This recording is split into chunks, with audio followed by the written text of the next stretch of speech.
If you've been looking for love over the past decade, the chances are you've used dating apps. But how many of those on-screen matches have turned into real-life romantic dates, like here at the Lovers Bridge in New Taipei? Fortunes differ, but you've probably had more heartbreaks than successful first dates. So are dating apps a mistake? And is software stifling romantic sparks? In this episode of Gen Taiwan, we get a glimpse at the highs and lows of Taiwan's digital dating scene.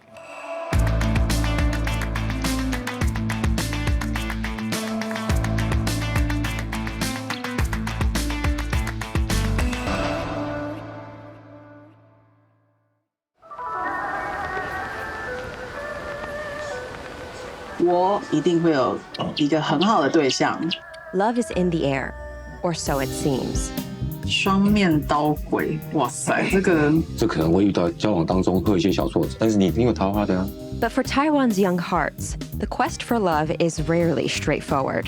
应该没有结婚有女朋友了吧？比如说他外表符合这个，然后他骗你，这真的看不出来。哦，这看不出来的。看不出来啦。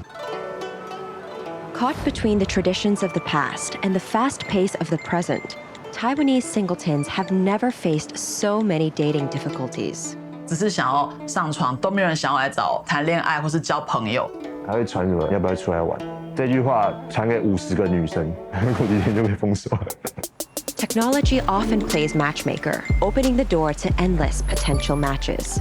But finding a partner can come with hidden dangers. 我就觉得整个世界都变黑白了。Catfishers and scammers lurk behind the screens, luring in vulnerable people looking for love. 算我损失大概有7万美元左右，拜托把钱还给我。Despite the pitfalls, Taiwanese dating apps are flourishing among young, busy professionals.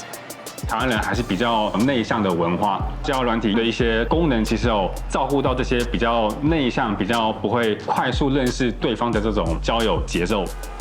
As cash-strapped young people delay starting families, Taiwan society is entering the era of the super-aged. Love battles not just the heart, but the clock. 因为现在年轻人工作压力比较大一点，大家赚的钱越来越少。Now as they walk the tightrope of modern romance, can Taiwan's youth find the keys to everlasting love?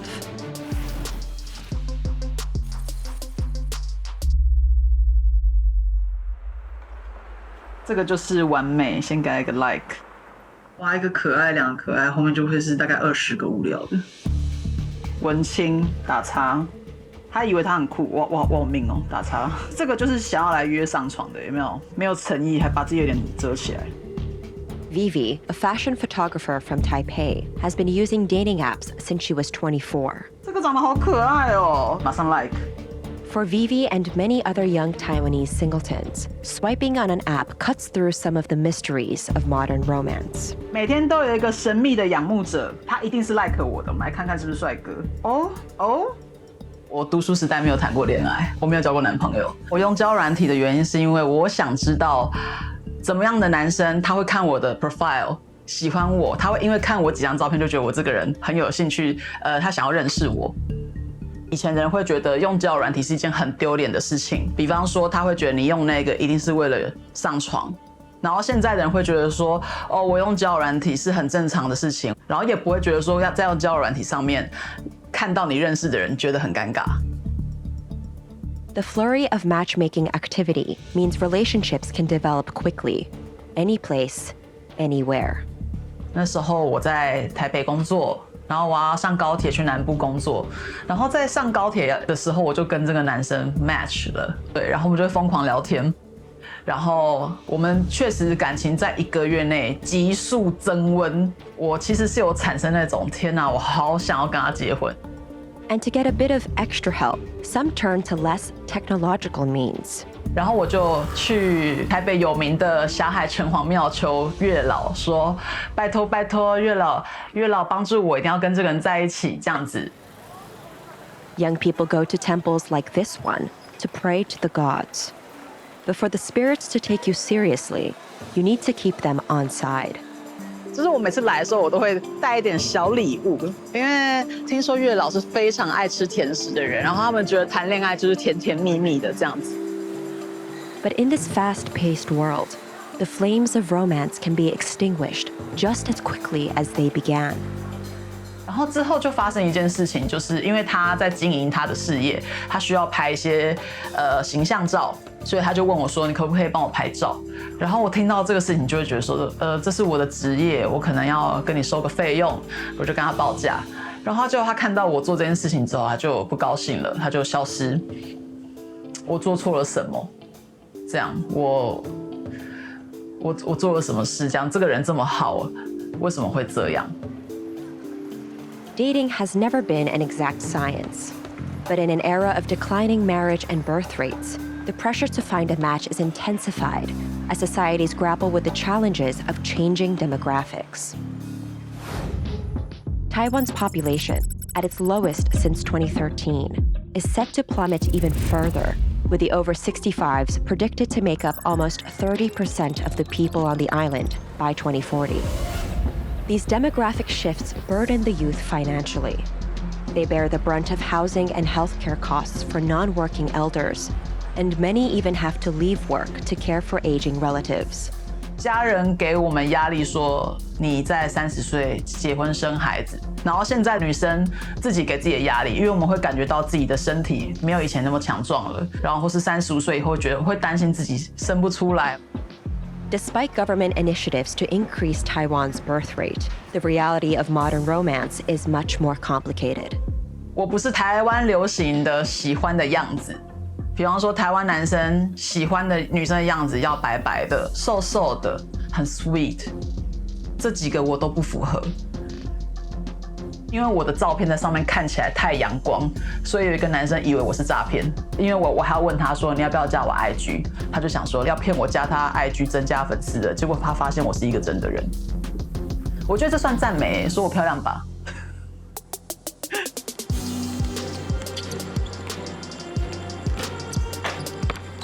Many here complain that a looks-based swiping culture associated with the big Western dating apps can have a negative impact on mental health. Instead, youngsters in Taiwan are increasingly being drawn to the charms of homegrown dating apps. Dating with a local twist. Hi， 嗨，你好。要不要出去玩？开玩笑，开玩笑，开玩笑。Johnny Hung, a young filmmaker, has been a power user of most of the dating apps. 每一个都乱传，因为我的配对越来越少了，一定是他们没有在滑。But recently, he has been having more luck with local ones. 对，我没去过虎山哎，好酷哦。山脚下有一个 Coffee Inn 印咖啡。好哦。好诶，好诶。常约很多人去。哦，没有，你是第一个。真的吗？对对对，好，那因为我肚子很痛，我先去棒赛哦。OK， 下次见，拜拜。拜拜。拜拜。刷了半天没有一个配对。Despite living in a bustling metropolitan city, he believes it's not that easy to meet girls he wants to date. 当我们一毕业出社会工作，其实周遭的环境已经没有那么多的异性可以认识了，而且你每天进公司上班的时候，都是遇到同样的一群人。因为现在年轻人工作压力比较大一点，大家赚的钱越来越少，需要背负的生活压力越来越大。在这样的前提之下，大家要能够花时间去交朋友的机会越来越少，这时候交友软件就变成是一个很方便的工具。Johnny believes that local dating apps are better catered to his tastes than Western ones. Peekaboo is an increasingly popular Taiwanese dating app, emphasizing companionship over looks. 通常人家看我的照片，我想应该会有蛮大的几率往左滑的 dislike， 还是讲话对我来说比较有优势。Peekaboo 对我来说会比较好，因为我觉得我说话的方式比较能够让人家留下深刻的印象，而不是靠我的脸。We spoke to Peekaboo to find out why there was more and more demand for local dating apps. Many people are afraid to let others know they're using it, to the extent that they would hide the dating app deep in their smartphone folders, or that they would change the app icon so it looks like they're not using a dating app.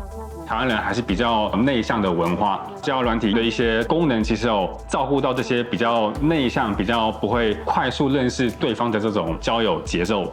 我们看到市面上的交友软体，要么是实名露脸的，要么是匿名不露脸的，就是这2种。那其实我们 Pickup 其实有一点算是在取中间，我们既有这个露脸交友 App 的好处，我们也有这个匿名交友 App， 就是大家比较可以放松的去认识大家的好处。我们把2者的好处结合在一起，那这个就是台湾人的文化是比较适应的一种交友方式。But it's not all innocent fun. Johnny knows there's a darker side to online dating culture. 身边有一些朋友用交友软体有被诈骗的经验，就需要非常提防，要很小心，因为通常是诈骗集团，他甚至都没有跟对方见过面，他就被那个男公关骗去汇钱给他，汇了好几万块给对方，然后对方就消失了。But Johnny's friend is not alone here.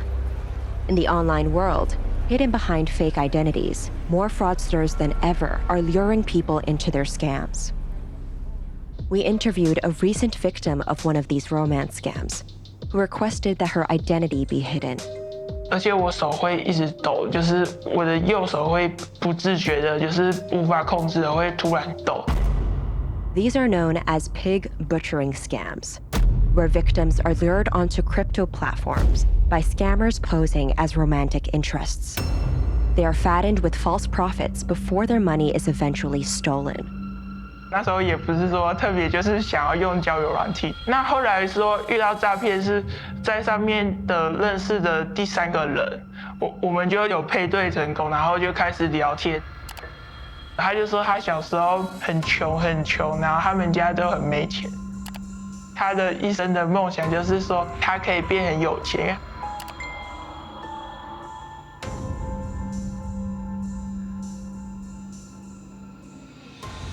他就是一直说他希望可以完成这个梦想，就是变成很有钱。我自己是想说，是以一个好像在帮助人一个共同梦想的一个感觉，然后我就同意了，我就再放更多的钱进去。而后来过没多久后，就是又点不进去，然后那时候我就发现我被骗了。然后我就开始跟他说我要把我钱拿出来，然后他就说他没办法帮我什么什么的。The industry is raking in millions of dollars a year, leaving a trail of destruction in its wake. 我所有的钱都拿不回来，所以我大概算我损失大概有7万美元左右。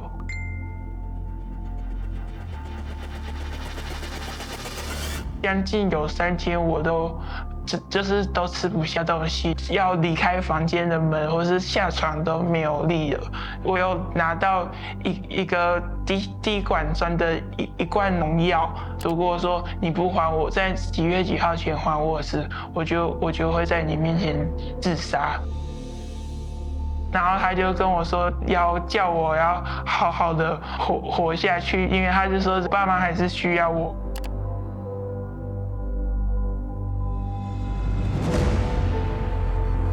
Engaging with strangers from the internet can be a tricky terrain to navigate, but vigilance and a healthy dose of skepticism can protect you.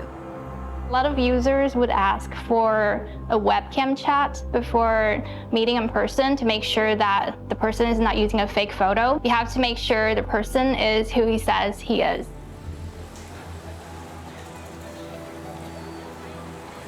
Taiwan's dating scene is a whirlwind of change and complexity.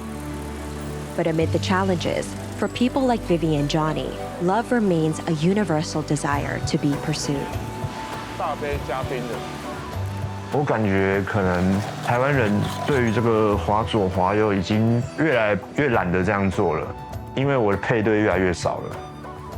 一些拜月老的地方，像是霞海城隍庙，还是会看到一些年轻人，大部分是女生朋友会在那边拜拜求姻缘。那你自己会去吗？我不会，我完全不相信。我相信爱情掌握在自己的手里面，就是要一直滑。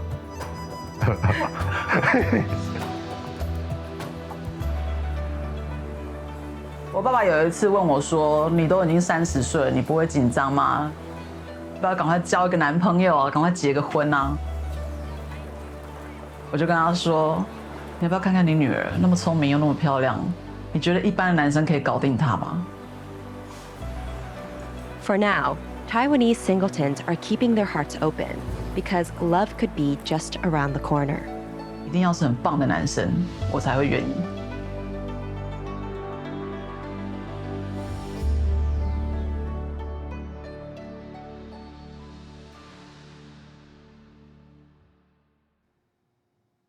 To discuss that episode and the trials and tribulations of modern dating, we're joined by 3 young people living here in Taiwan. First of all, we have Joyce, we have Letitia, and we have Antoine.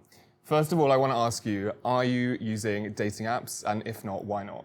I'm not using dating, like I never used it before, and for the reason why I don't use dating app is, first of all, we have like news about scams for using dating app, and the second one will be I'm kind of busy for like all the school stuff and like other things, and the third will be I think it's like, how to say that, like from our parents, yeah, they're kind of concerned about dating apps, so it makes me concerned too. Like, yeah.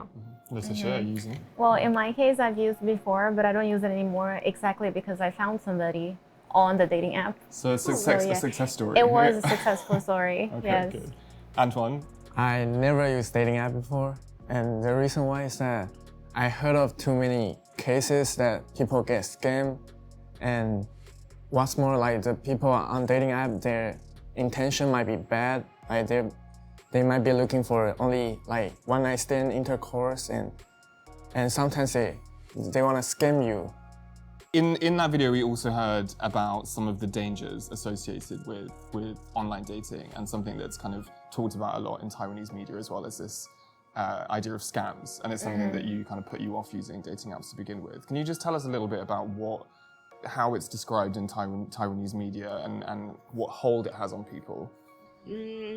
Like scam, it's kind of popular in Taiwan, not in like dating app. Dating app, it's one of the tools they use to like scam people. When the first time that we got scammed, and then it becomes a news, and then I think the news will like how to say that, make like it bigger, exaggerated. Yeah, I was gonna bring out that point too. I think like any kind of I might be wrong, but I think all the countries in the world have that same common, that media tends to exaggerate a lot of the things exactly because it wants to sell content, right? Yeah. But at the same time, it makes everybody scared. Like, we don't want to use it anymore because we're afraid that we're going to be scammed. But that doesn't mean that the majority of people on the apps are going to be dangerous people. Just in case. Yeah, I mean, I do understand that, I mean, you're going to be careful about that. But in my opinion, I personally had a very positive experience using dating apps. So I have to say that probably there are some dangerous people there, but there are also dangerous people if you just like walk outside. You know, there's dangerous people everywhere. It's more, in my opinion, it's more about you realizing that we have this situation and you have to learn how to protect yourself. And one of the things the video also talks about is social pressure, the pressure of young life now. If, for example, you met someone through a dating app and then you wanted to take them home to meet your family, would you tell your family that you met them on a dating app? Of course not. Really? Why not? It's, like I said, it's unnatural. Like their mindset is more conservative, and they'll think that it's an unnatural way, that it's improper for you to find someone random online and then just meet them, and they'll tell you that it's really dangerous. You know what I do? You make it up. No. You make it up? It depends on who I'm talking to. Like, if I'm talking to friends like you, I'll just like, yeah, I met him on Tinder. If I'm talking to like a grandma, I'm like, oh yeah, I met him at the school's library. It's so true, I really say that. The first place you actually met. Okay, why do you think that is? Like, what do you think is going on in your mind there that it makes you feel that you have to hide that bit? I think even though I was just like talking about like how we shouldn't like worry about people's perspective and point of view and stuff, I'm human, and all of us, we do more or less care about how other people perceive us. and especially older people here in Taiwan, like some are going, some are not. I do think that their point of view might be very different from like younger people. So that's why, like, to my friends, I feel like I am in a comfortable position to actually share with them that I did meet him on Tinder, and they could also meet other people on Tinder. But for somebody that's older, I guess. Your mindset just different. Yes, it might be a little bit different. So you guys are the kind of first generation that have grown up with dating apps being such a present part of social life. How do you think it impacts young people's interactions with each other and their ability to even talk with each other and communicate with each other?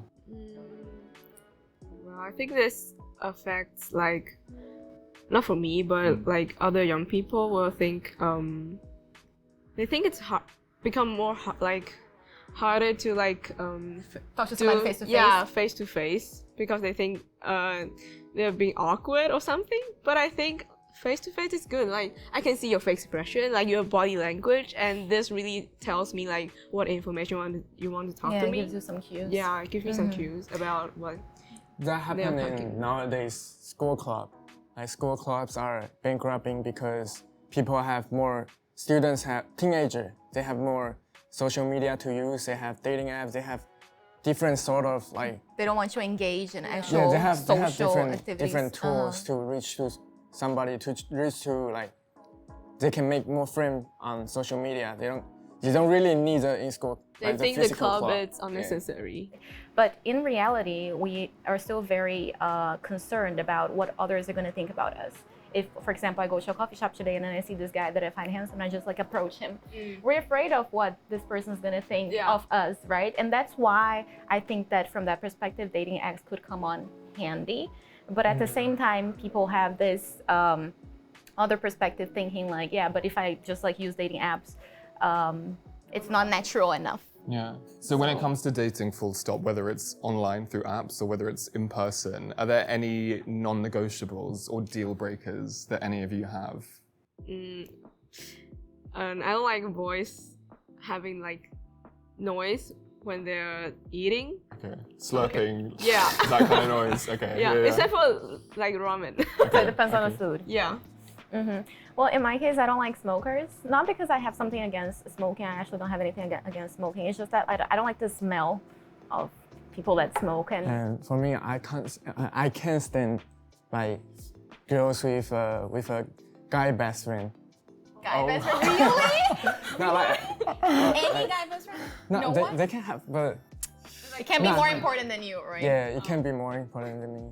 I don't fancy that. I can't stand that at all. Okay. How would you compare dating, the culture of dating in another country relative to Taiwan? What do you think the key differences are? So of course, dating in Brazil happens way faster than here in Asia. I guess people that use dating apps in Brazil, I guess they're way more direct. They get to meet somebody and they just want to meet them in person, maybe go for a drink, something like that. Here in Asia, it wouldn't be that fast, and people would really want to make sure that they're not getting scammed. Make sure that the person is interesting first, and then maybe go on further. I think, yeah. How would you guys feel going into if you moved to a different country and experiencing, would you throw yourselves into the dating pool if you went to a different place? I think I'll try it. Like, yeah. What I'm already in a different country and different culture. I should try it. Yeah. Like, yeah. You mean going to another country? Yeah. Where we use dating app? Yeah. In that country. Maybe. Because nobody would find out. Really? That would be it? That would be one of the reasons though. Why you would want to do it, because no one would find out. Yeah. So it breaks down a lot to peer pressure. It's like the key concept. Yeah. You'll be less, like, you'll feel... less judged. You'll feel safer, like, while using, you don't have to worry about, like, other people judging you. But being honest, I feel like scams can happen anywhere, not only in Taiwan. Still, so still gotta be careful. Yeah. Wait, I think I have to change my answer. I think I'll say no, because like dating apps, like I think it all starts from like texting. So like when I'm in different country, we use English or other language, and for me, like I'm a foreigner, so it's even harder for me to discover this if this guy gonna scam me Trust or more not. on- Yeah, Uh-huh. because I don't really understand the language or how the way Uh-huh. they text. Uh-huh. Is he like doing it for real or not? Yeah, but that would be more like a communication issue. Yeah. But I think dating app in this case will be a useful tool because, like going to a foreign country and you're all alone here, you're all alone there. You need to meet more people. So Maybe just go to dating the app will bar, be A way to useful. meet new Yeah. people. Okay, Mhm. okay. Mhm. And maybe one final question before we finish up. Maybe each of you can describe what your ideal, your perfect date would be. Perfect date? Who's going first?